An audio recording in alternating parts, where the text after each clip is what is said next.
todo el mundo y un escenario, y todos los hombres y mujeres son meros actores.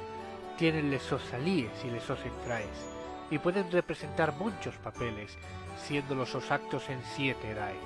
El cielo más esfumante de la invención, un reino como escenario, con los monarques viendo cómo crece la escena. Apágate, apágate, breve youth, la vida no lle más que una solombra andante, un prove actor enchipao, que se retuerce sobre la escena a la su hora, y después ya nada más del soy. ¿Visteis qué introducción más guapa? Sí, que cuando escribo dentro del coral. Y un tal William Shakespeare no tiene nada que ver con eso, ¿no? ¿No tienes que hacer un vídeo sobre la guerra en los Estados Unidos? La del siglo XIX la de un baño. La que te dea por la gana. ¡Ay! Pesao. Bueno, que vamos a hacer un vídeo con grandes teatros de Asturias. Entamemos. Número 4.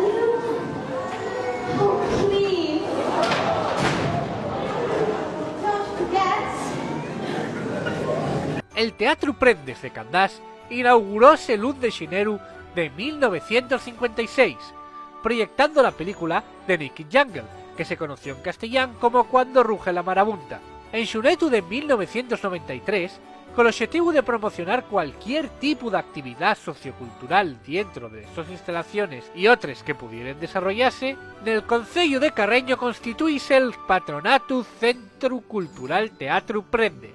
Entre todo lo que oferta, destaquen ciclos de cine como el ciclo de cine clásico o el Salón de Teatro Costumbrista Asturiano de Candás, bien conocido y prestigioso en Asturias. Destaca también por su ciclo anual de música, con una temática para cada estación del año. Y la buena noticia ye que como cada estación del año está dedicada a un tipo de música, siempre es de la mona e ahí no vas a topar reggaetón. Yo soy reggaetón, yo soy reggaetón, yo soy reggaetón, tum, tum. Número 3.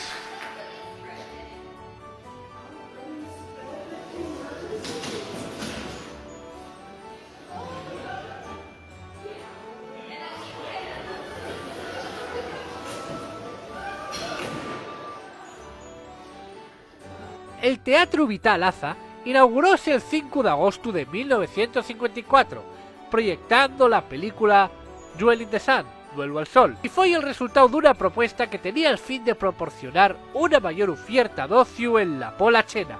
A más de cine y teatro, podemos disfrutar de deyes, gales, congresos, conferencias, exposiciones, conciertos... Pero si de algo nos presta de este teatro, y el uso que se fai del asturiano a la hora de propagarle sus actividades. Aunque claro, ya sabéis cómo va eso, siempre hay algún faltoso que presta a hacer polémica con estas cosas.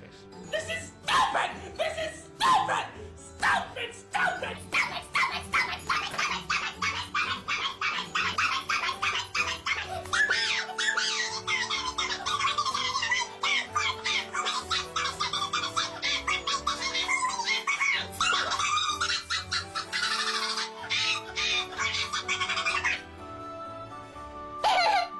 Número 2. No hay duda de que el Teatro Xovellanos es uno de los símbolos más reconocibles de Xixón, aunque no siempre estuvo ese nombre. Cuando se inauguró allá per xunetu de 1899, llevaba el apellido del so fundador, Manuel Sánchez d'Indurra. Sí, d'Indurra, como la cafetería que tal Soyau. Y que esta cafetería conserva el tal nombre de la época. La Guerra Civil tuvo en manos del control de espectáculos públicos de la República y usóse para representar actos políticos y obras teatrales y espectáculos afines a la causa republicana. Por eso, en 1937, baltóse en un bombardeo. Años más tarde, reconstruyóse con nombre de Xovellanos. Anguaño, y un espacio habitual de bien de espectáculos teatrales y musicales perinteresantes, a más de deyes gales como la ceremonia del Festival de Cine de Xixón. ¡Huele a historia! Número 1.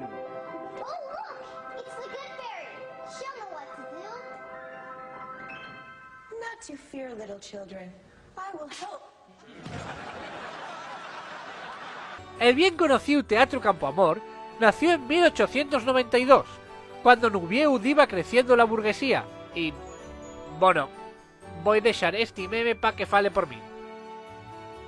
No fui yo, fue el meme.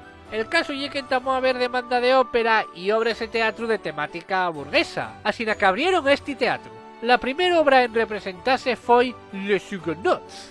Vamos, que acabó convirtiéndose en un claro ejemplo de la burguesía ubieína. Que si ves por eso, la revolución de 1934 quedó casi reducida a escombros, quedando intacta nada más que la fachada principal. Al acabar la guerra civil, reconstruyóse y volvióse a abrir en 1948, y por supuesto, inauguróse con una ópera. También Anguaño y uno de los principales lugares de peregrinaje para los fans de la ópera de Asturias. Sí, para los dos, a más de agospiar de ellos conciertos, espectáculos y gales, entre la que destaca la que se celebra en octubre de los premios Princesa de... Meca, perdí la nota, espera. A ver... ¿Dónde llega la princesa? De Asturias tan idiota que no llega porque Asturias no tiene rey. No lo topo.